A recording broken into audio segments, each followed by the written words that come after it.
Okay, so hello ಎಲ್ಲರಿಗೂ. Again welcome back to my channel. This is Pradeep of Maths Teacher.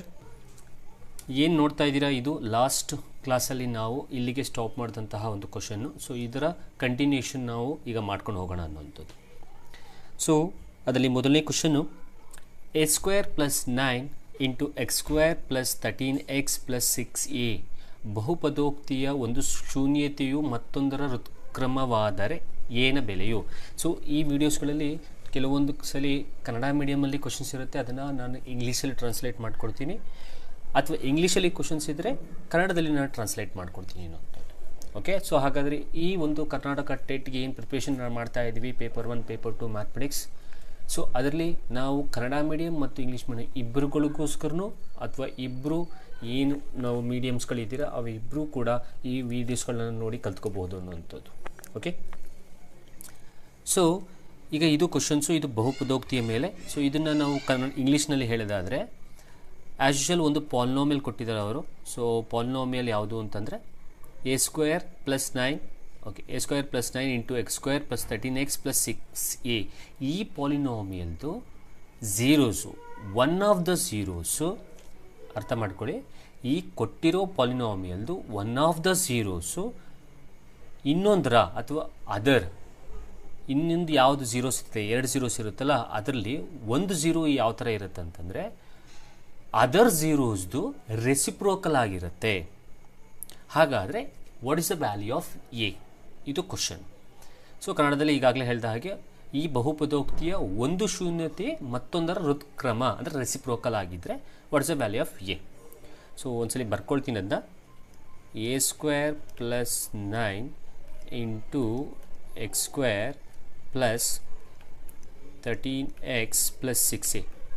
So ಈ ಒಂದು ಪಾಲಿನೋಮಿಯಲ್ದು ಬಹುಪದೋಕ್ತಿದು ಒಂದು ಶೂನ್ಯತೆ ಮತ್ತೊಂದರ ಋತ್ಕ್ರಮವಾದರೆ, ಅಂದರೆ ಒಂದು ಝೀರೋಸು ಅದರ್ ಝೀರೋಸ್ದು ರೆಸಿಪ್ರೋಕಲ್ ಆಗಿದ್ದರೆ you need to find the value of A, ಈ ಥರ ಕೇಳಿದ್ದಾರೆ.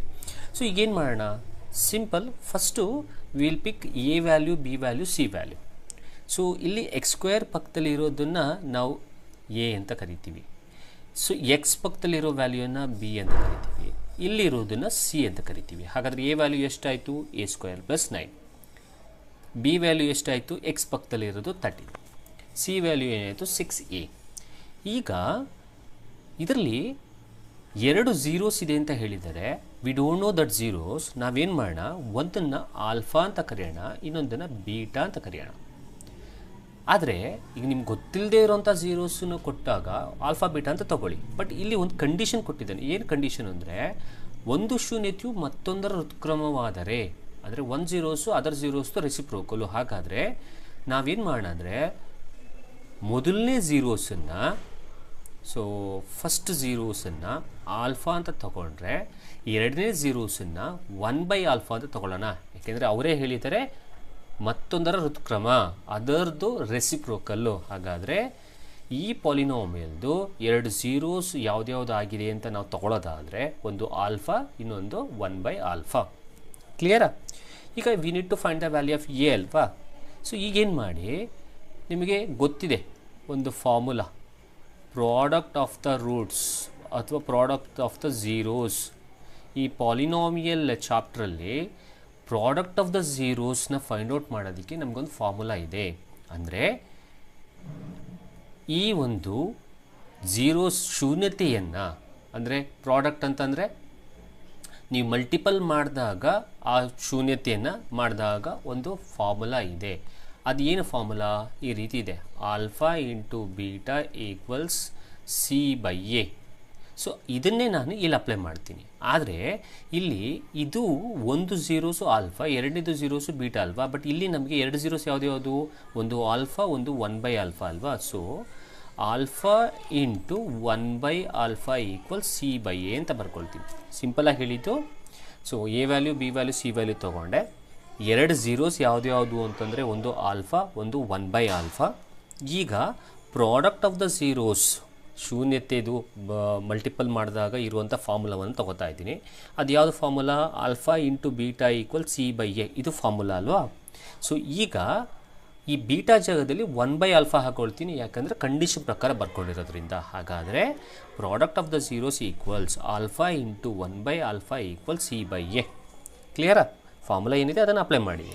ಈಗ ಇಲ್ಲಿ ಆಲ್ಫಾ ಕ್ಯಾನ್ಸಲ್ ಆಗುತ್ತಾ? ಹಾಗಾದ್ರೆ ಉಳಿದಿರೋದು 1 ಈಕ್ವಲ್ಸ್ C/A. ಹಾಗಾದರೆ 1 ಈಕ್ವಲ್ಸ್ ಇಲ್ಲಿ C/A ವ್ಯಾಲ್ಯೂ ಇದೆ ಅಲ್ವಾ, ಅಲ್ಲಿ ಆ C/A ವ್ಯಾಲ್ಯೂನ ಅಪ್ಲೈ ಮಾಡೋಣ. So C value 6A divided by A value A² plus 9 ಆಯಿತು.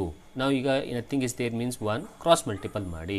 ಕ್ರಾಸ್ ಮಲ್ಟಿಪಲ್ ಮಾಡಿದ್ರೆ A² plus 9 equals to 6A. So 1 multiple ಮಾಡಿದ್ರೆ ಅದೇ ಬರುತ್ತಲ್ಲ. ಸೊ ಈಗ 6Aನ ಈ ಕಡೆ ಕರ್ಕೊಳ್ಳಿ. So A² minus 6A plus 9 equals to 0 ಅಥವಾ ಪ್ಲಸ್ 9 ಅಂತ ಬರ್ಕೊಳ್ಳಿ. ಈಗ ಇಲ್ಲಿ ನಿಮಗೆ ಎ ವ್ಯಾಲ್ಯೂ ಫೈಂಡ್ ಔಟ್ ಮಾಡಬೇಕು. ಇಲ್ಲಿ A² ಮೈನಸ್ 6A ಪ್ಲಸ್ 9 ಬಂತು. ಇದನ್ನು ಫ್ಯಾಕ್ಟ್ರೈಸ್ ಮಾಡೋಣ. ಫ್ಯಾಕ್ಟ್ರೈಸ್ ಅಂದರೆ splitting up of middle term. So splitting up of middle term ಮಾಡಿದ್ರೆ ನಿಮಗೆ ಎ ವ್ಯಾಲ್ಯೂ ಸಿಗುತ್ತೆ ಅನ್ನೋಂಥದ್ದು. ಕರೆಕ್ಟಾ? ಹಾಗಾದರೆ ಸೊ ಈಗ ಇದನ್ನು ಫ್ಯಾಕ್ಟ್ರೈಸ್ ಮಾಡೋದಾದರೆ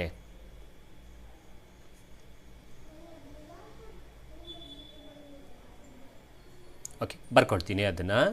A² minus 6A plus 9. So multiple ಮಾಡಿದ್ರೆ 9 ಬರಬೇಕು, ಆ್ಯಡ್ ಮಾಡಿದ್ರೆ ಸಬ್ಟ್ರ್ಯಾಕ್ಟ್ ಮಾಡಿದ್ರೆ 6 ಬರಬೇಕು ಅಲ್ವಾ? ಫ್ಯಾಕ್ಟ್ರೈಸೇಷನ್ ಮೆಥಡ್ ಗೊತ್ತು ಅಂತ ಅಂದ್ಕೊಳ್ತೀನಿ. A² ಮೈನಸ್ ಅಥವಾ splitting up of middle term A² minus 3A minus 3A plus 9. ನೋಡಿ 3 3s 9 ಬಂತಾ?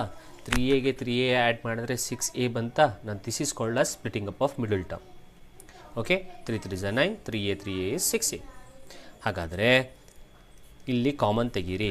ಇದರಲ್ಲಿ ಕಾಮನ್ ತೆಗೆದ್ರೆ ಎ ಕಾಮನ್ ತೆಗಿಬೋದು, ಉಳಿದಿರೋದು A ಮೈನಸ್ 3. ಇಲ್ಲಿ 3 ಕಾಮನ್ ತೆಗೆದ್ರೆ ಇಲ್ಲೂ ಉಳಿದಿರೋದು A ಮೈನಸ್ 3. ಹಾಗಾದರೆ A ಮೈನಸ್ 3 ಒಂದು, A ಮೈನಸ್ 3 ಇನ್ನೊಂದು. ಹಾಗಾದರೆ ಎ ವ್ಯಾಲ್ಯೂ ಎಷ್ಟು? ಮೈನಸ್ 3ನ ಆಚೆ ಕಳಿಸಿದ್ರೆ ಪ್ಲಸ್ 3 ಆಗುತ್ತೆ. ಹಾಗಾದರೆ a value 3 first option is right. First ಆಪ್ಷನ್ಗೆ ನೀವು ಟಿಕ್ ಮಾಡಬೇಕು. ಓಕೆ, ಸೊ ಸಿಂಪಲ್ ಆಗಿದೆ. ಸೊ ಪಾಲಿನೋಮಿಯಲ್ದು ಸೊ ಕೊಟ್ಟಿರೋದನ್ನು A B C ವ್ಯಾಲ್ಯೂ ತೊಗೊಂಡೆ, ಆಮೇಲೆ ಝೀರೋಸ್ ತೊಗೊಂಡೆ, ಒಂದು ಆಲ್ಫಾ ಒಂದು 1/α, ಯಾಕೆಂದರೆ ಅವ್ರ ಕಂಡೀಷನ್ ಕೊಟ್ಟಿದ್ದಾರೆ.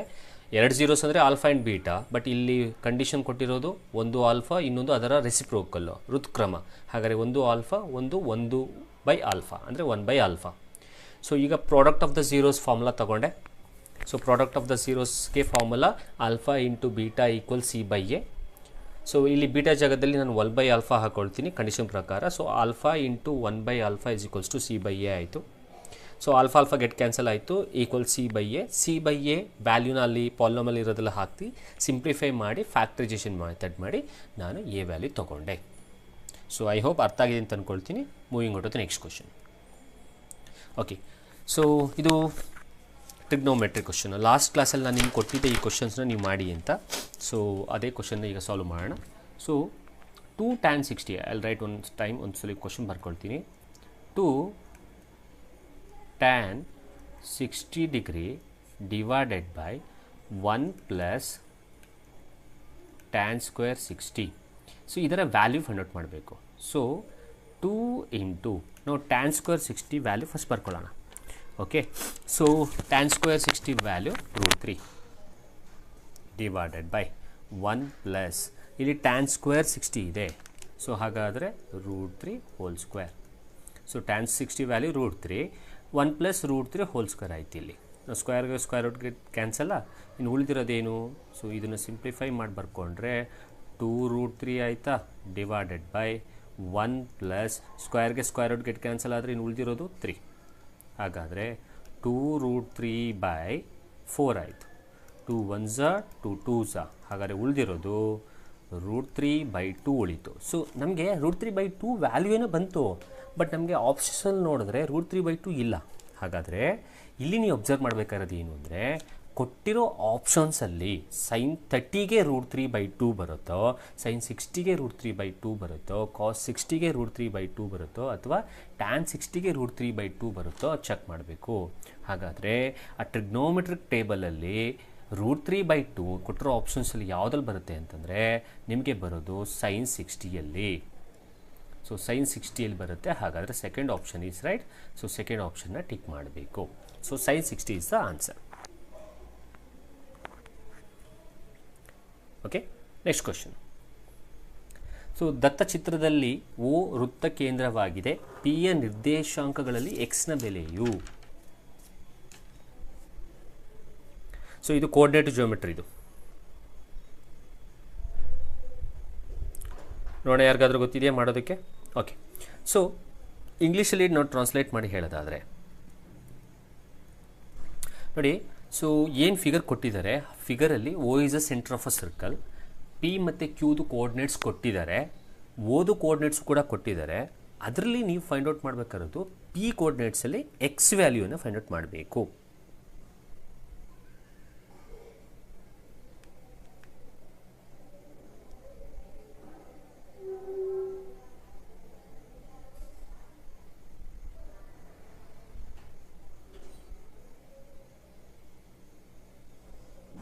ಓಕೆ, ಸೊ ಹಾಗಾದರೆ ಈಗ ನಾವು ಅದನ್ನು ಸಾಲ್ವ್ ಮಾಡ್ಕೊಂಡು ಹೋಗೋದಾದರೆ ಇದು ಕೋಆರ್ಡಿನೇಟ್ ಜಿಯೋಮೆಟ್ರಿದು ಆ್ಯಕ್ಚುಲಿ ಪ್ರಾಬ್ಲಮ್ ಇದು. ಸೊ ಹೀಗಿದೆ, O is a centre of a circle, P ಮತ್ತು ಕ್ಯೂ ಎರಡು ಕೋಆರ್ಡಿನೇಟ್ಸು, ಓ ಕೋಆರ್ಡಿನೇಟ್ಸು ಕೊಟ್ಟಿದ್ದಾನೆ, ಪಿ ಕೋಆರ್ಡಿನೇಟ್ಸು ಕೊಟ್ಟಿದ್ದಾನೆ, ಕ್ಯೂ ಕೋಆರ್ಡಿನೇಟ್ಸು ಕೊಟ್ಟಿದ್ದಾನೆ. ಆದರೆ ಪಿ ಯಲ್ಲಿರುವ ಎಕ್ಸ್ ವ್ಯಾಲ್ಯೂನ ಫೈಂಡ್ ಔಟ್ ಮಾಡಬೇಕು. ನೋಡಿ, ಇಲ್ಲಿ ಫಸ್ಟ್ ನೀವು ಅರ್ಥ ಮಾಡ್ಕೊಳ್ಳಿ, ಇದು ಸರ್ಕಲ್ ಆಗಿ O is a centre of a circle ಅಂತ ಇದ್ದರೆ, O is a centre of a circle ಆಗಿದ್ದರೆ ಇಲ್ಲಿ ನಾವು ಮಿಡ್ ಪಾಯಿಂಟ್ ಫಾರ್ಮುಲಾವನ್ನು ಯೂಸ್ ಮಾಡ್ಬೋದು. ಏನು ಫಾರ್ಮುಲಾ ಯೂಸ್ ಮಾಡ್ಬೋದು? Mid point formula. ಓಕೆ, ಹಾಗಾದರೆ ಮಿಡ್ ಪಾಯಿಂಟ್ ಫಾರ್ಮುಲಾ ಏನು ಹೇಳುತ್ತೆ? ಸೊ ನಿಮ್ಗೆ ಗೊತ್ತಿರ್ಬೋದು. So I will write here, so mid point formula ನಿಮಗೆ x1 plus x2 by 2 y1 plus y2 by 2. ನಾವು why we are using this formula because here O is a centre of a circle. ಕ್ಲಿಯರಾ? So ಹಾಗಾದರೆ ನಾವು ಇದನ್ನು ಮಾಡೋದು ಹೇಗೆ? Simple. So first ನಾವೇನು ಬರ್ಕೊಳ್ಳೋಣ, points ಬರ್ಕೊಳ್ಳೋಣ. So ಇದು ನಾನು ಸ್ವಲ್ಪ ಎಕ್ಸ್ಪ್ಲನೇಷನ್ ನೀಟಾಗಿ ಕೊಟ್ಕೊಂಡು ಹೋಗ್ತಾ ಇದ್ದೀನಿ, ಬಟ್ ಎಕ್ಸಾಮಿನೇಷನ್ ಮಾಡಬೇಕಾದ್ರೆ ನೀವು ಬರೀ ಎಕ್ಸ್ ಕೋಆರ್ಡಿನೇಟ್ಸ್ನ ಮಾತ್ರ ತೊಗೊಂಡು ಸಾಲ್ವ್ ಮಾಡಬಹುದು. ಓಕೆ, ಸೊ ಈಗ ಪಾಯಿಂಟ್ಸ್ಗಳನ್ನ ಬರ್ಕೊಂಡು ಹೋಗೋದಾದರೆ ಪಿ ಇದು ಕೊಟ್ಟಿದ್ದಾನೆ ಎಕ್ಸ್ ಕಮ 10, ಸೊ ಕ್ಯೂದು ಕೊಟ್ಟಿದ್ದಾನೆ 1 ಕಮ -4. ಹಾಗಾದರೆ ಓದು ಕೂಡ ಕೊಟ್ಟಿದ್ದಾನೆ 2 ಕಮ 3. ಹಾಗಾದರೆ we can write this as O of XY.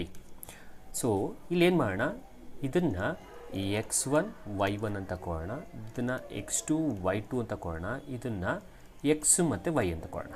So this is the formula O of x, y equals x1 plus x2 by 2 y1 plus y2 by 2. ಈಗ ಇಲ್ಲಿರೋ ವ್ಯಾಲ್ಯೂಸನ್ನು ಇಲ್ಲಿಗೆ ಅಪ್ಲೈ ಮಾಡ್ಕೊಂಡು ಹೋಗೋಣ. So O of x, y ಅಂದರೆ ಓ coordinates ಏನು ಕೊಟ್ಟಿದ್ದಾನೆ, 2 comma 3 ಕೊಟ್ಟಿದ್ದಾನೆ, ಈಕ್ವಲ್ಸ್ ಟು x1 ಎಷ್ಟು xa ಪ್ಲಸ್ x2 ಎಷ್ಟು 1 ಡಿವೈಡೆಡ್ ಬೈ 2 ಕಮ y1 ಎಷ್ಟು 10 ಪ್ಲಸ್ ನೆಕ್ಸ್ಟು 10 ಪ್ಲಸ್ ಅಲ್ಲಿ y2 -4 ಇದೆ. ಹಾಗಾದರೆ ಇದು ಪ್ಲಸ್ ಇಂಟು -4 ಡಿವೈಡೆಡ್ ಬೈ 2 ಆಗುತ್ತೆ. ಇಲ್ಲಿ ನೋಡಿ, ನಾನು ಮೊದಲೇ ಒಂದು ಪಾಯಿಂಟ್ ಹೇಳಿದೆ ಅಲ್ಲ, ಇದು ನಾನು ನಿಮಗೆ ಎಕ್ಸ್ಪ್ಲನೇಷನ್ ಕೊಡೋಕ್ಕೋಸ್ಕರ ನಾನು ಇದನ್ನೆಲ್ಲ ನೀಟಾಗಿ ಬರೆದೆ. ಆದರೆ ನೀವು ಎಕ್ಸಾಮಲ್ಲಿ ಕೂತ್ಕೊಂಡಾಗ they are asking to find the value of x ಅಲ್ವಾ. ಸೊ ಎಕ್ಸನ್ನ ಕೇಳಿದ್ರೆ just you can write only x coordinates. You can compare this x coordinates only. ಇದನ್ನು ಎಕ್ಸ್ ಕೋಆರ್ಡಿನೇಟ್ಸ್ನ ಕಂಪೇರ್ ಮಾಡಿಬಿಟ್ರೆ ಸಾಕು, ಆರಾಮಾಗಿ ವ್ಯಾಲ್ಯೂ ಬಂದ್ಬಿಡುತ್ತೆ. ಸೊ ನೀವೇನು ಮಾಡಬೇಡಿ, ಡೈರೆಕ್ಟಾಗಿ ಇದನ್ನು ಸ್ಟೆಪ್ ಹೇಳ್ಕೊಡೋಕ್ಕೋಸ್ಕರ ಬರ್ದಿ ಅಷ್ಟೇ, ಫಾರ್ಮುಲಾವನ್ನು ಹೇಳ್ಕೊಡೋಕ್ಕೋಸ್ಕರ. ಸೊ ಇದು ಎಕ್ಸ್ ಆ್ಯಕ್ಸಿಸ್ದು ಅಲ್ವಾ, ಇದು ವೈ ಆ್ಯಕ್ಸಿದು, ಹಾಗೆ ಇದು ಎಕ್ಸ್ ಆ್ಯಕ್ಸಿಸು, ಇದು ವೈ ಆ್ಯಕ್ಸಿಸ್ ಅಲ್ವಾ. ಇಲ್ಲಿ to find the value of X compare X axis to X axis. ಹಾಗಾದರೆ ಎಕ್ಸಾಮಲ್ಲಿ ಕೂತ್ಕೊಂಡಾಗ ಡೈರೆಕ್ಟಾಗಿ ಈ ರೀತಿ ಬರ್ಕೊಬಿಡಿ. ಏನಂತ, 2 ಈಕ್ವಲ್ಸ್ ಎಕ್ಸ್ ಪ್ಲಸ್ 1/2 ಅಂತ ಬರ್ಕೊಬಿಡಿ. ನಾವು ಕ್ರಾಸ್ ಮಲ್ಟಿಪಲ್ ಮಾಡಿ 2 2 4 equals to X plus 1. So ಹಾಗಾದರೆ ಇಲ್ಲಿ X plus 1 is equals to 4, X is equals to 4 - 1. ಹಾಗಾದರೆ X is equals to how much 3. ಹಾಗಾದರೆ 3 ಇರುವ ಆಪ್ಷನ್ಸ್ ಯಾವುದು? Third option. So third option is right. See easy ಇದೆ question, ನಾನು ನಿಮಗೆ explanation ಕೊಡಬೇಕಾದ್ರೆ ಫಾರ್ಮುಲಾವನ್ನು ಹಾಕಿದಷ್ಟೇ, ಇನ್ನೇನೂ ಇಲ್ಲ. ಸೊ ಎಕ್ಸ್ ಆ್ಯಕ್ಸಿಸ್ನ ಕಂಪೇರ್ ಮಾಡಿದ್ರೆ ಇಲ್ಲಿ ಗೆಟ್ ದ ಆನ್ಸರ್. ಇದೇ ಥರ ಕ್ವಶನ್ನ ನಾವು ಉಲ್ಟಾ ಮಾಡಿ ವೈ ಆ್ಯಕ್ಸಿಸಲ್ಲಿರೋ ಒಂದು ಪಾಯಿಂಟ್ನಾಗ ಫೈಂಡ್ ಔಟ್ ಮಾಡಿ ಅಂತಂದ್ಬಿಟ್ಟು ಕೊಟ್ಟಿದ್ದಿದ್ರೆ ನೀವು ಬರೀ ವೈ ಆ್ಯಕ್ಸಿಸ್ನ ಕಂಪೇರ್ ಮಾಡಿಕೊಂಡು ಅವೆರಡನ್ನ ಬರ್ಕೊಂಡು ಸಾಲ್ವ್ ಮಾಡ್ಕೊಂಡು ಹೋಗ್ಬೋದು, ಡೈರೆಕ್ಟಾಗಿ ಆನ್ಸರ್ ಬರುತ್ತೆ ಅನ್ನೋಂಥದ್ದು.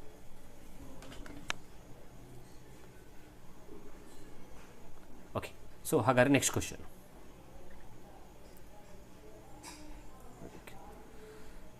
ಇದಾಯ್ತಲ್ವಾ? ಓಕೆ, ಇದು ಸೊ ಇದು ಅಷ್ಟೇ ಕೋಆರ್ಡಿನೇಟಿವ್ ಜಿಯೋಮೆಟ್ರಿದು. ಇದು ಕೋಆರ್ಡಿನೇಟಿವ್ ಜಿಯೋಮೆಟ್ರಿ ಕ್ವಶನು. ಇಲ್ಲಿ ಏನು ಕೊಟ್ಟಿದ್ದಾನೆ ಅಂದರೆ 2,5.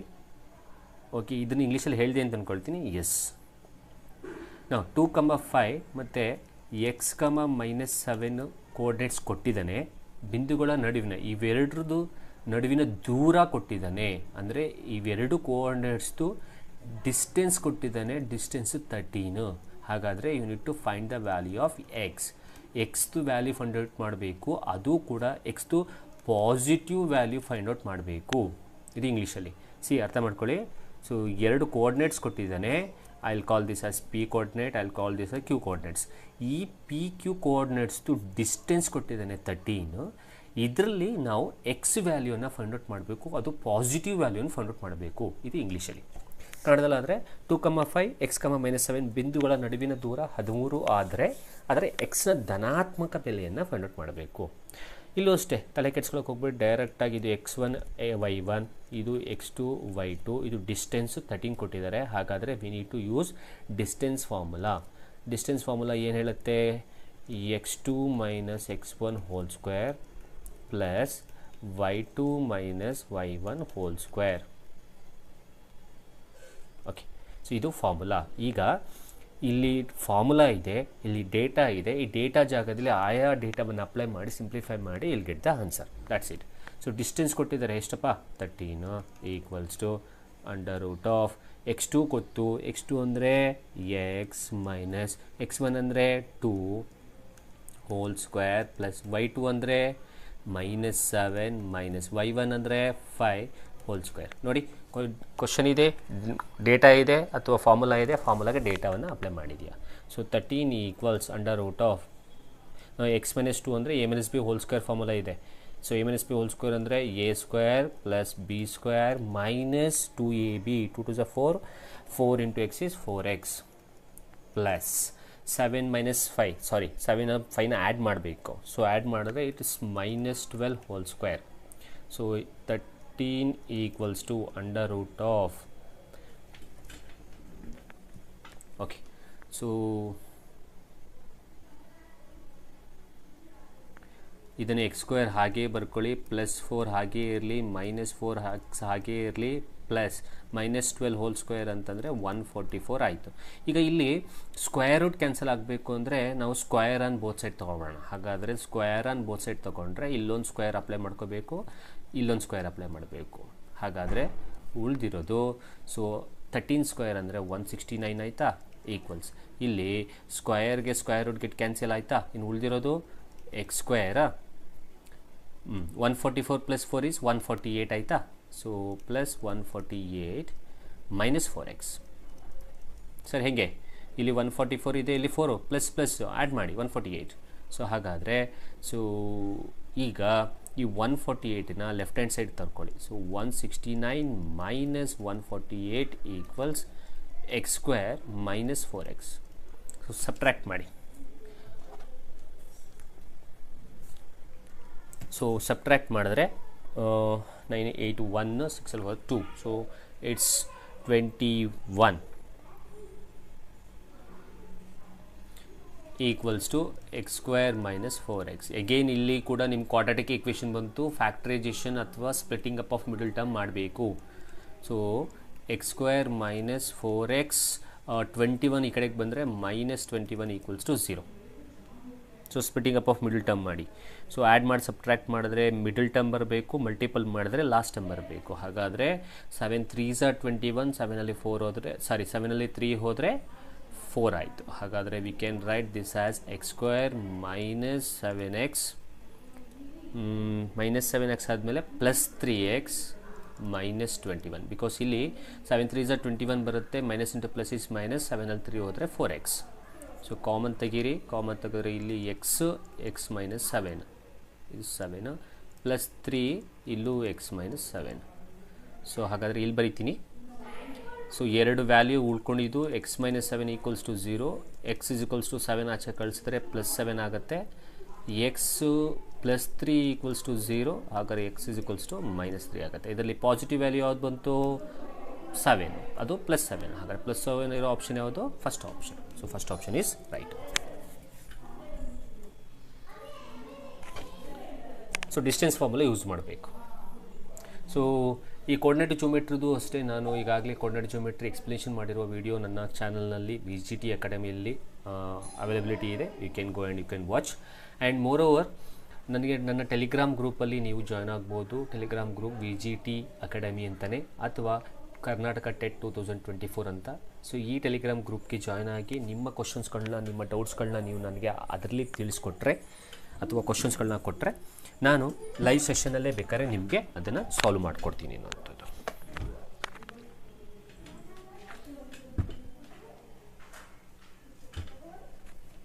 Okay, next question. 10 ಕೋಟಿಗೆ ಸಮನಾದುದು. ಸೊ ಇಂಗ್ಲೀಷಲ್ಲಿ ಹೇಳಬೇಕು ಅಂತಂದರೆ 10 crore is equals to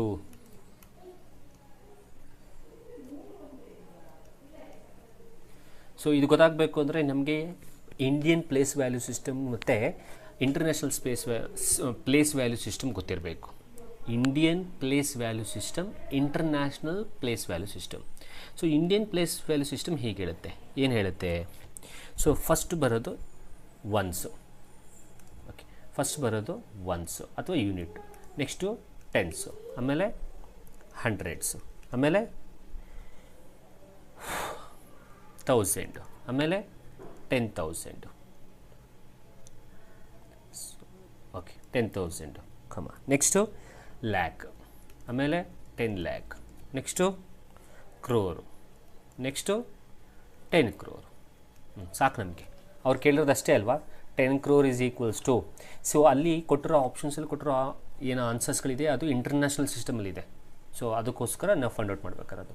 so ಇದನ್ನು ನಾವು ಇಂಡಿಯನ್ ಪ್ಲೇಸ್ ವ್ಯಾಲ್ಯೂ ಸಿಸ್ಟಮ್ ಅಂತ ಕರಿತೀವಿ. ಓಕೆ, ಹಾಗಾದರೆ ನಾವು ಇಂಟರ್ನ್ಯಾಷನಲ್ ಪ್ಲೇಸ್ ವ್ಯಾಲ್ಯೂ ಸಿಸ್ಟಮ್ನ ನೋಡೋದಾದರೆ ಇಂಟರ್ನ್ಯಾಷನಲ್ ಪ್ಲೇಸ್ ವ್ಯಾಲ್ಯೂ ಸಿಸ್ಟಮಲ್ಲಿ ಸ್ವಲ್ಪ ಬದಲಾವಣೆಗಳಿದೆ. ನೋಡ್ಕೊಳ್ಳಿ ಏನೇನು ಅಂತ. ಸೊ ಒನ್ಸ್ ಪ್ಲೇಸಲ್ಲಿ ಒನ್ಸೇ ಇರುತ್ತೆ, ಇಂಡಿಯನ್ ಪ್ಲೇಸ್ ವ್ಯಾಲ್ಯೂಲೂ ಹಾಗೆ ಇರುತ್ತೆ, ಟೆನ್ಸಲ್ಲಿ ಟೆನ್ಸೇ ಇರುತ್ತೆ, ಇದು 100 ಇರುತ್ತೆ, ಸೊ ಇದು 1000 ಇರುತ್ತೆ, ಇದು 10,000 ಇರುತ್ತೆ. ಇಲ್ಲಿ ಲ್ಯಾಕ್ ಬದಲಾಗಿ ನಮಗೆ ಇಲ್ಲಿ 100,000 ಅಂತ ಬರುತ್ತೆ. ಓಕೆ, ನೆಕ್ಸ್ಟು 10 lakh ಬದಲಾಗಿ ಇಲ್ಲಿ ಮಿಲಿಯನ್ ಬರುತ್ತೆ, 1 million ಬರುತ್ತೆ. ನೆಕ್ಸ್ಟು ಇದು 10 million ಬರುತ್ತೆ. ನೆಕ್ಸ್ಟ್ ಬರೋದು ಇದು 100 million ಬರುತ್ತೆ. ಇದು international place value system. Okay, so once, tense, 100, 1000, 10,000, 100,000, million ಅಥವಾ 1 million, 10 million, 100 million. ಹಾಗಾದರೆ ಇಲ್ಲಿ ನಮ್ಮ ಇಂಡಿಯನ್ ಸಿಸ್ಟಮಲ್ಲಿ 10 crore ಅಂತ ಕೊಟ್ಟರೆ ಅದು ಎಷ್ಟಕ್ಕೆ ಸಮ ಆಗಿರುತ್ತೆ? 100 millionಗೆ ಸಮ ಆಗಿರುತ್ತೆ. ಸೊ 100 million ಇರೋ ಆಪ್ಷನ್ಸ್ ಯಾವುದು? Third option. So third option is right. ಅಕಸ್ಮಾತ್ ಇದೇ ಕ್ವಶನ್ ಈ ರೀತಿಯೂ ಕೇಳ್ಬೋದಲ್ಲ, ಏನು 10 lakh is equals to. So 10 lakh ಯಾವುದಕ್ಕೆ ಈಕ್ವಲ್ ಇದೆ? ನೀವೇ ನೋಡಿ, 10 lakh is equals to 1 million. So 1 millionಗೆ ಆನ್ಸರ್ ಅಥವಾ 1 million ಇಸ್ ಆನ್ಸರ್ ಅನ್ನೋಂಥದ್ದು. ಈಸಿ ಕ್ವಶನ್ ಇದು, ಯಾವುದೋ ಒಂದು ವರ್ಷದಲ್ಲಿ ಕೊಟ್ಟಿರೋಂಥ ಒಂದು question. Next question. So I will write the question. 2 into cube root of cube root of 2 into cube root of 16 into square root of 16 ನ ವ್ಯಾಲ್ಯೂ, ಇದರ ಬೆಲೆ, ದ ವ್ಯಾಲ್ಯೂ ಆಫ್ ದಿಸ್.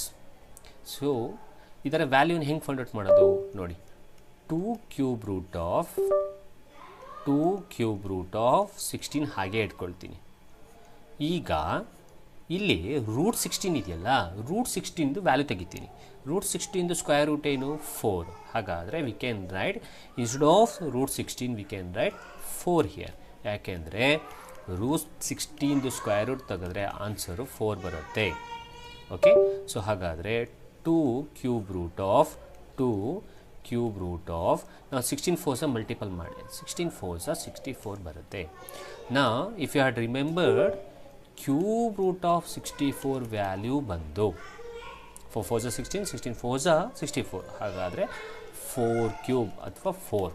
ಹಾಗಾದರೆ 4 cube ಅಂದರೆ 64. ಹಾಗಾದರೆ ಕ್ಯೂಬ್ ರೂಟ್ ಆಫ್ 64 ವ್ಯಾಲ್ಯೂ ಎಷ್ಟು? 4 ಆಗುತ್ತೆ.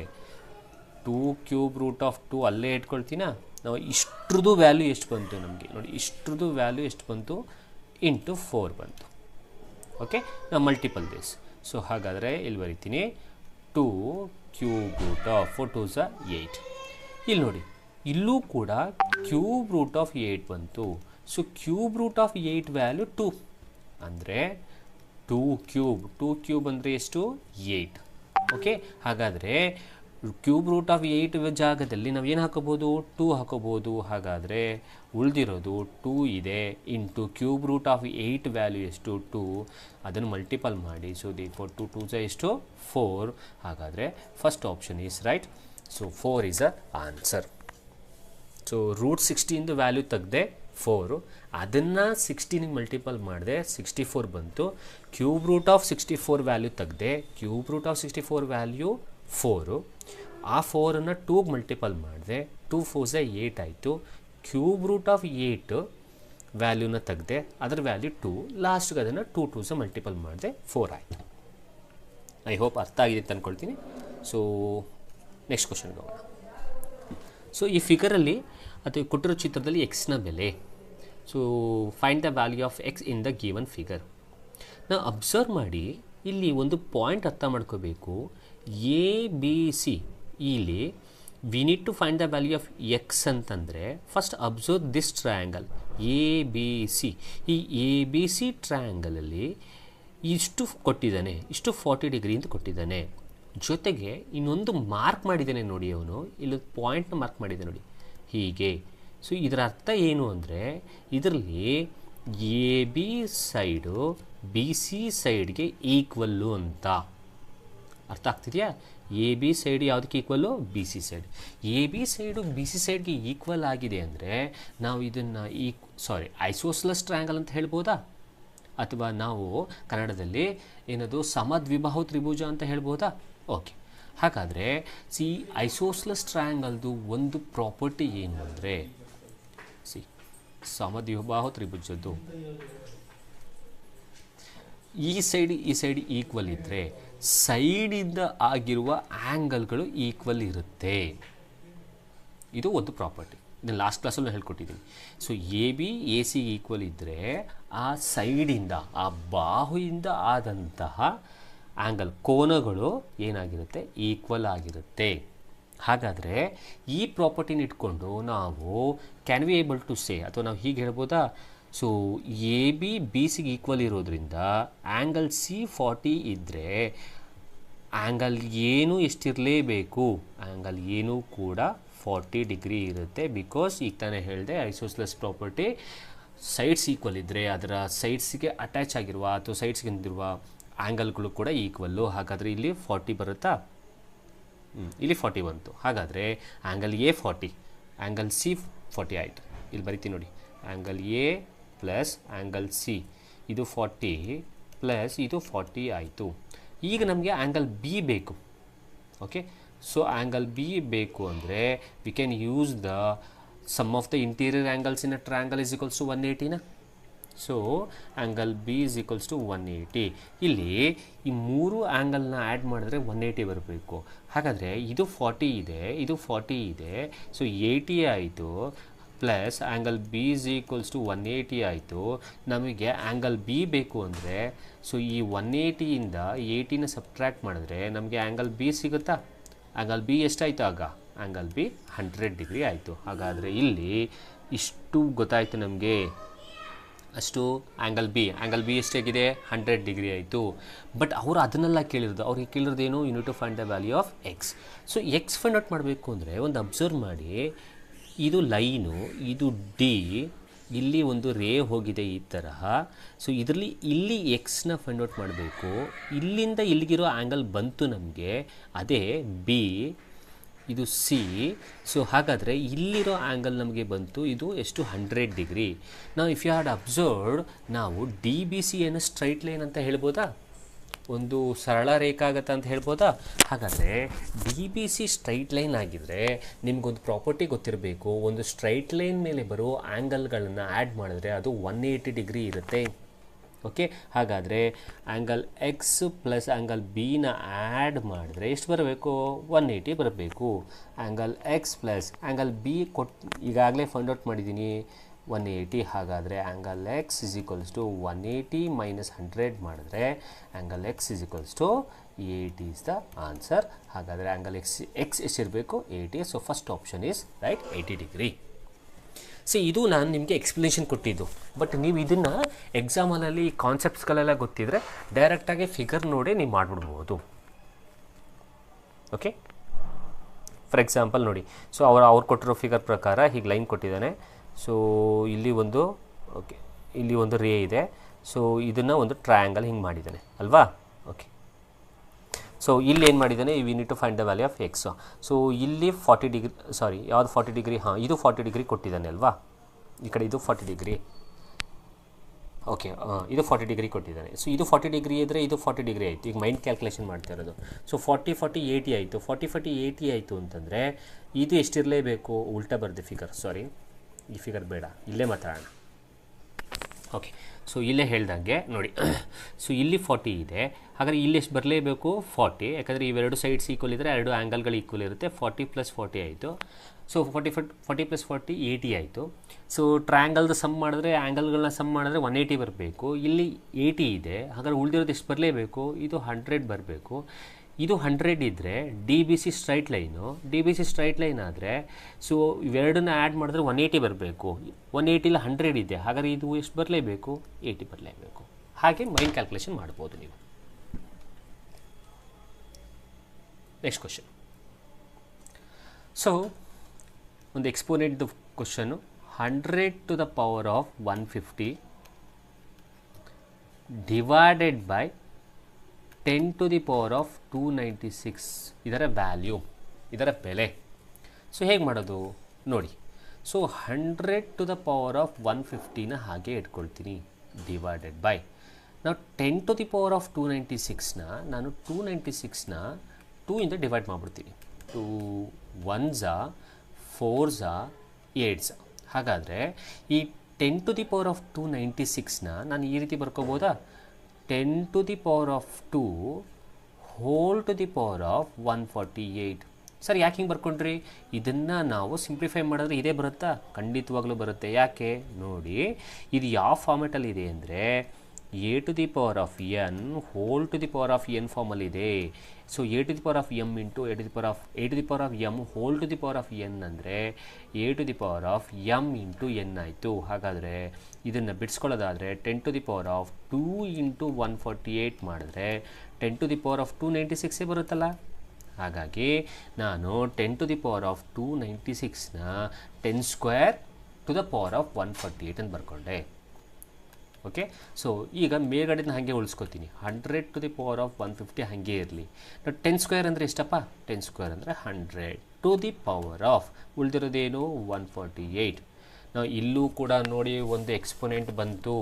ಇದು ಯಾವ ಥರ ಎಕ್ಸ್ಪೋನೆಂಟಲ್ಲಿ ಇದೆ ಅಂತಂದರೆ, ಯಾವ ಎಕ್ಸ್ಪೋನೆಂಟ್ ಇಲ್ಲಿ ಯೂಸ್ ಮಾಡ್ಬೋದು ಅಂದರೆ a to the power of m divided by a to the power of n use ಮಾಡ್ಬೋದಾ? a to the power of m divided by a to the power of n ಅಂದರೆ a to the power of m minus n. ಹಾಗಾದರೆ ಇಲ್ಲಿ ಇದು ಆ ರೀತಿ ಇದ್ದರೆ V can right 100 to the power of 150 minus 148 ಮಾಡ್ಬೋದಾ? ಹಾಗಾದರೆ 100 to the power of 2 ಆಯಿತಾ? ನಾವು ದಿಸ್ ಈಸ್ ದ ಆನ್ಸರ್. ನಾವು 100 ಸ್ಕ್ವೇರ್ನ ಮಾಡಿ 100 ಸ್ಕ್ವೇರ್ನ ಮಾಡಿದ್ರೆ ನಿಮಗೆ ಬರೋ ವ್ಯಾಲ್ಯೂ 10,000. ಹಾಗಾದರೆ 10,000 ಇರೋ ಆಪ್ಷನ್ಸ್ ಯಾವುದು? So third option is right. Simple. So 10 to the power of 296ನ 10 square to the power of 148 ಮಾಡಿಕೊಂಡೆ. ಆಮೇಲೆ 10 ಸ್ಕ್ವೇರ್ ಅಂದರೆ 100 ಬರ್ಕೊಂಡೆ. So 100 to the power of 150 by 100 to the power of 148 ಮಾಡಿಕೊಂಡೆ. ಪುನಃ ಎಕ್ಸ್ಪೋನೆಂಟ್ ಫಾರ್ಮುಲಾ ಹಾಕ್ತೆ. a to the power of m by a to the power of n equals to a to the power of m minus n. ಅವೆರಡು subtract ಮಾಡಿದೆ, 100 square ಆಯಿತು. ಹಾಗಾದ್ರೆ ಉಳಿದಿರೋದು okay 100 square ಅಂದರೆ 10,000. Next question ನೋಡೋಣ. ಈ questions ಕೊಡ್ತೀನಿ, ನೀವೇ ಮಾಡಿ. ಸೊ 425 ಇಂಟು 27 ಡಿವೈಡೆಡ್ ಬೈ 1000 ಇದರ ದಶಮಾಂಶ ರೂಪ. ಸೊ ಇಂಗ್ಲೀಷಲ್ಲಿ ಬರೀತೀನಿ. The decimal expansion of this. ನಾವು ಮೇಲೆ ಕೊಟ್ಟಿರೋ ನಂಬರ್ದು ಡೆಸಿಮಲ್ ಎಕ್ಸ್ಪ್ಯಾನ್ಷನನ್ನು ಬರೀಬೇಕು. ಓಕೆ, ಸೊ ನೋಡೋಣ, ಟ್ರೈ ಮಾಡಿ.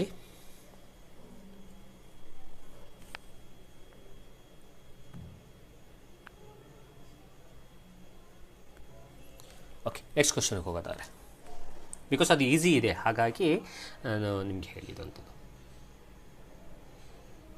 ಓಕೆ, ಸೊ ಇದು ಮಾಡೋಣ. ಟ್ರಿಗ್ನೋಮೆಟ್ರಿದು ನಾನು ಚಾಪ್ಟರ್ ಮಾಡಿರೋಂಥ ಚಾಪ್ಟ್ರು ಎಕ್ಸ್ಪ್ಲೇಷನ್ ಕೊಟ್ಟಿರೋ ವೀಡಿಯೋನೂ ಕೂಡ ಇದೆ. ಸೊ ಅದನ್ನು ತೊಗೊಂಡು ಮಾಡೋಣ. ಆ ಒಂದು ಚಾಪ್ಟರ್ ಬಂದಾಗ ನಾವು ತೊಗೊಂಡು ಮಾಡೋಣ. ಇದು ಈಸಿ ಇದೆ, ಸ್ವಲ್ಪ ಸ್ಟೆಪ್ ಬೈ ಸ್ಟೆಪ್ ಮಾಡಬೇಕು. Sine A cos C plus cos A sine C, ಅದರಲ್ಲಿ ಒಂದು ನಿಮಗೆ ಈಸಿಯಾಗಿ ಸೈನ್ದು ರೇಷಿಯೋ ಏನು, ಕಾಸ್ದು ರೇಷಿಯೋ ಏನು, ಮತ್ತು ಟ್ಯಾನ್ದು ರೇಷಿಯೋನ ಹೇಗೆ ನೆನಪಲ್ಲಿ ಇಟ್ಕೋಬೇಕು ಅಂತ ಒಂದು ವರ್ಡ್ಸಲ್ಲಿ, ಒಂದೇ ಒಂದು ವರ್ಡಲ್ಲಿ ನೆನಪಲ್ಲಿ ಹೇಗೆ ಇಟ್ಕೊಳ್ಳೋದು ಅನ್ನೋದನ್ನ ಹೇಳಿದ್ದೀನಿ ನಾನು. ಸೊ ಅದನ್ನು ಎಕ್ಸ್ಪ್ಲೇಷನ್ ಮಾಡೋಂಥ ಟೈಮಲ್ಲಿ ಈ ಕ್ವಶನನ್ನು ತೊಗೊಂಡು ಎಕ್ಸ್ಪ್ಲೇಷನ್ ಕೊಡ್ತೀನಿ ನಾನು. It's easy. ಒಂದು ವರ್ಡ್ ಇದೆ, ಹೊಸ ಚೋಟ ಅಂತ ಒಂದು ವರ್ಡ್ ಇದೆ. ಸೊ ಹಾಗಾಗಿ ಅದು ಈಸಿ ಇದೆ, ಮಾಡೋಣ. ಸೊ ಇನ್ನೊಂದು ಕ್ವಶನ್ನು ಇಲ್ಲಿ, 6 ಮಕ್ಕಳ ಸರಾಸರಿ ವಯಸ್ಸು 5 ವರ್ಷ 5 ತಿಂಗಳಾದರೆ ಅದರ ವಯಸ್ಸಿನ ಮೊತ್ತ. ಸೊ ಇಂಗ್ಲೀಷಲ್ಲಿ ನಾವು ಹಿಂಗೆ ಹೇಳ್ಬೋದಾ? ಸೊ 6 ಚಿಲ್ಡ್ರನ್ಸ್ದು ಆವ್ರೇಜ್ ಏಜು 5 years 5 months. 6 ಮಕ್ಕಳ ಸರಾಸರಿ ವಯಸ್ಸು 5 ವರ್ಷ 5 ತಿಂಗಳಾದರೆ ಅದರ ವಯಸ್ಸಿನ ಮೊತ್ತ. ಸೊ 6 ಚಿಲ್ಡ್ರನ್ಸ್ದು ಆವ್ರೇಜ್ ಏಜು 5 years 5 months ಆದರೆ, ಸೊ ಆ ಏಜ್ದು ಸಮ್ ಏನು, ಮೊತ್ತ ಏನಾಗತ್ತೆ? ಓಕೆ, ಹಾಗಾದರೆ ಇದನ್ನೇನು ಮಾಡೋದು ಅಂದರೆ ಸಿಂಪಲ್. ಇಲ್ಲಿ ಈ 6ಅನ್ನು ಈ 5.5 ಮಲ್ಟಿಪಲ್ ಮಾಡಿ. 6ಅನ್ನು 5.5 ಮಲ್ಟಿಪಲ್ ಮಾಡಿದ್ರೆ ನಿಮ್ಗೆ 33 ಸಿಗುತ್ತೆ. ಸಿಂಪಲ್. 6 ಚಿಲ್ಡ್ರನ್ಸನ್ನು ಈ 5 years 5 months ಅಂದರೆ 5.5 ಮಲ್ಟಿಪಲ್ ಮಾಡಿದ್ರೆ 33 ಸಿಗುತ್ತೆ. ಇದೇ ಅದರ ಸಮ್ ಆಗುತ್ತೆ. ಹಾಗಾದರೆ 33 ಇರೋ ಆಪ್ಷನ್ನು ಸೆಕೆಂಡ್ ಆಪ್ಷನ್ಗೆ ಟಿಕ್ ಮಾಡಬೇಕಾಗುತ್ತದೆ. ನೆಕ್ಸ್ಟ್ ಕ್ವಶನ್ ಇನ್ನೊಂದು, ಈ 60,000 ಗ್ರಾಮ್ ಎಷ್ಟು ಕ್ವಿಂಟಾಲ್ಗೆ ಈಕ್ವಲ್ಲು? ಸೊ ಇಂಗ್ಲೀಷಲ್ಲಿ 60,000 gram is equals to how many quintal? It's also a simplest problem, simple ಆಗಿರೋ problem. So gram, K G, quintal, so ಯಾವ್ದ್ಯಾವುದು ಏನೇನು ಅಂತ ಅನ್ನೋದು ಗೊತ್ತಿದ್ದರೆ ಯು ಕ್ಯಾನ್ ಸಾಲ್ವ್ ಇಟ್. ಇದು ಸಿಂಪಲ್ ಆಗಿರೋ ಕ್ವಶನ್ಸ್ ಆಗಿರೋದ್ರಿಂದ ಸೊ ಇದನ್ನು ಕೂಡ ನಾನು ನಿಮಗೆ ಕೊಡ್ತೀನಿ. ಸೊ ಮಾಡ್ತೀರಾ ಅಂತ ಅಂದ್ಕೊಳ್ತೀನಿ. ಯಾಕಂದರೆ 1000 ಗ್ರಾಮ್ಗೆ 1 kg ಆಗುತ್ತೆ, 10,000 ಗ್ರಾಮ್ಗೆ 10 kg ಆಗುತ್ತೆ. ಸೊ 100 kgಗೆ 1 ಕ್ವಿಂಟಾಲ್ ಆಗುತ್ತೆ, ಹೌದಲ್ವ? ಹಾಗಾದರೆ 100 kgಗೆ ಎಷ್ಟು ಗ್ರಾಮ್ಸ್ ಆಯಿತು ಅದನ್ನು ಕೌಂಟ್ ಮಾಡ್ಕೊಳ್ಳಿ. 60,000 ಗ್ರಾಮ್ ಇದ್ದರೆ ಎಷ್ಟು ಕ್ವಿಂಟಲ್ ಆಯಿತು? ಸಿಂಪಲ್. ಸೊ ಟ್ರೈ ಮಾಡ್ತೀರಾ ಅಂತ ಅಂದ್ಕೊಳ್ತೀನಿ, ನೀವೇ ಮಾಡ್ತೀರಾ ಅಂತ ಅಂದ್ಕೊಳ್ತೀನಿ. ಸೊ ಇದು ಡಿಸ್ಟೆನ್ಸ್ ಅಥವಾ ಕೋಆರ್ಡಿನೇಟ್ ಜಿಯೋಮೆಟ್ರಿ ನಾವು ಈಗ ತಾನೇ ಇಲ್ಲಿ ಮಾಡಿದ್ವಲ್ಲ, ಒಂದು ತೋರಿಸ್ತೀನಿ. ಅದು ಹಾಂ, ಇಲ್ಲಿ ಮಾಡಿದ್ದೀವಲ್ಲ, ಬಿಂದುಗಳ ನಡುವಿನ ದೂರ, the distance between the 2 points is 13. ಇದೇ ಥರ ಕ್ವಶನ್ಸ್ ಅಲ್ಲೊಂದು ಕೊಟ್ಟಿದ್ದೀನಿ. ಸೊ ಇದನ್ನು ಕೂಡ ಟ್ರೈ ಮಾಡಿ ತೋರಿಸ್ತೀನಿ ಕ್ವಶನ್ನ. ಅದೇ ಥರ ಕ್ವಶನ್ ಒಂದು ತೊಗೊಂಡೆ. The distance between the 2 points is 5. ಅಲ್ಲಿ 13 ಇದೆ. The distance between the 2 points is 13 over ದೆ. Same to same steps use ಮಾಡಬೇಕು. Distance is equals to x2 minus x1 square root of x2 minus x1 whole square plus y2 minus y1 whole square ಹಾಕಿ, ಹಾಕಿ ಆ value ಹಾಕಿ simplify ಮಾಡಿ, square root ತೆಗ್ದು simplify ಮಾಡಿದ್ರೆ x value ಬರುತ್ತಲ್ಲ. Same to same problem, but values are different. Here also you need to find the value of x, distance formula use ಮಾಡಿಕೊಂಡು, but distance they have given is 5. Okay, so try ಮಾಡಿ. Comment ಬಾಕ್ಸಲ್ಲಿ ನಂಗೆ answer ತಿಳಿಸ್ಬೋದು, ಅಥವಾ ನನ್ನ Telegram ಗ್ರೂಪಲ್ಲಿ answer ತಿಳಿಸ್ಬೋದು. ನನ್ನ Telegram group ಮತ್ತೊಮ್ಮೆ ಹೇಳ್ತಾಯಿದ್ದೀನಿ. Telegram ಗ್ರೂಪ್ನ ನೇಮ್ VGT ಅಕಾಡೆಮಿ ಅಥವಾ ಕರ್ನಾಟಕ ಟೆಟ್ 2024. ಅದರಲ್ಲಿ ಕ್ವಶನ್ಸ್ ಕೂಡ ಕೊಡ್ಬೋದು. ಯಾವುದೇ ಕ್ವಶನ್ಸ್ ಡೌಟ್ ಇದ್ದರೆ ಆ ಕ್ವಶನ್ಸ್ನ ಲೈವಲ್ಲೇ ನಾನು ಆ ಕ್ವಶನ್ಸ್ನ ತೊಗೊಂಡು ಇಲ್ಲೇ ಸಾಲ್ವ್ ಮಾಡ್ಕೊಡ್ತೀನಿ. ಮತ್ತು ಮತ್ತೊಂದು ಹೇಳೋಕ್ಕೆ ಇಷ್ಟಪಡ್ತೀನಿ. ಸೊ ಯಾವುದೇ ಮ್ಯಾಥ್ಸ್ ಟೀಚರ್ ಅವ್ರದ್ದೇ ಆದ ವೇಲಿ ಹೇಳ್ತಾರೆ. ಪ್ರತಿ ಕ್ಲಾಸಲ್ಲೂ ಇದನ್ನು ಹೇಳ್ಕೊಂಡು ಬರ್ತಾಯಿದ್ದೀನಿ ನಾನು. ಸೊ ಕೆಲವೊಬ್ಬರು ಈಸಿ ಮೆಥಡಲ್ಲೂ ಹೇಳ್ಕೊಡ್ಬೋದು, ಕೆಲವೊಬ್ಬರು ಸ್ಟೆಪ್ ಬೈ ಸ್ಟೆಪ್ ಹೇಳ್ಕೊಡ್ಬೋದು. ನಿಮಗೆ ಈಸಿ ಮೆಥಡ್ ಏನಾದರೂ ನಾನು ಹೇಳ್ಕೊಡುವಂಥ ಪ್ರಾಬ್ಲಮ್ಸ್ಗಳಿಗೆ ಗೊತ್ತಿದ್ರು ಅದನ್ನೇ ಯೂಸ್ ಮಾಡ್ಕೊಂಡಾದರೂ ನೀವು ಸಾಲ್ವ್ ಮಾಡ್ಬೋದು, ನೋ ಪ್ರಾಬ್ಲಮ್. ಸೊ ನಾನು ಪ್ರತಿ ವೀಡಿಯೋದಲ್ಲೂ MCQs ತೊಗೊಳ್ತಾ ಇರೋದರಿಂದ ಅದು ನಿಮಗೆ ರೀಕಾಲ್ ಆಗುತ್ತೆ. ಆ MCQs ತೊಗೊಂಡು ನಿಮ್ಮದೇ ಆದ ಮೆಥಡ್ ನಿಮ್ಗೆ ಗೊತ್ತಿದ್ದರೆ ಅದನ್ನೂ ಮಾಡ್ಕೊಳ್ಳಿ, ಪ್ರಾಕ್ಟೀಸ್ ಆಗುತ್ತೆ. ನಮ್ಮದೇ ಮೆಥಡ್ ಯೂಸ್ ಮಾಡಬೇಕು ಅಂತೇನಿಲ್ಲ, ಆನ್ಸರ್ ಸರಿ ಇದ್ದರೆ ಸಾಕು. ಸೊ ಇಲ್ಲೊಂದು ಇನ್ನೊಂದು ಕ್ವಶನ್ ಇದೆ, the last question. The distance of the point alpha beta from the origin. ಇಲ್ಲಿ ಒಂದು ತಿಳ್ಕೊಳ್ಳಿ, ಡಿಸ್ಟೆನ್ಸ್ ಬಿಟ್ವೀನ್ ದ ಆರಿಜಿನ್ಗೆ ಫಾರ್ಮುಲಾ ಇರೋದು d equals under root of x square plus y square. Now this is the formula to find the distance between the origin. ದೂರವನ್ನು find out ಮಾಡಬೇಕು ಮಧ್ಯ ಬಿಂದುವಿಂದ. ಆ origin ಇರುತ್ತಲ್ಲ, X Axis Y Axis, ಇಲ್ಲಿ ನೋಡಿ ಈ ಥರ, ಇಲ್ಲಿಂದ ಸಾರಿ ಈ ಸೆಂಟ್ರಿಂದ the distance between the origin, ಈ ಪಾಯಿಂಟಿಂದ ಇರುವ ದೂರ ಅಂತಂದರೆ ಅದಕ್ಕೆ ಫಾರ್ಮುಲಾ ಇದು. Okay, D is equals to under root of x square plus y square. ಇಲ್ಲಿ ನಮಗೆ ಕೋಆರ್ಡಿನೇಟ್ಸು ಎಕ್ಸ್ ವೈ ತೊಗೊಂಡಿದ್ದೀವಿ, ಬಟ್ ಇಲ್ಲಿ ಕೋಆರ್ಡಿನೇಟ್ಸು ನಮಗೆ ಆಲ್ಫಾ ಬೀಟಾ ಕೊಟ್ಟಿದ್ದಾನೆ. ಹಾಗಾದರೆ ಆಲ್ಫಾ ಬೀಟಾ ಕೊಟ್ಟಿದ್ದರೆ formula D is equals to under root of alpha square plus beta square. Simple. ಹಾಗಾದರೆ ಇದಿರೋ answer fourth one is right answer.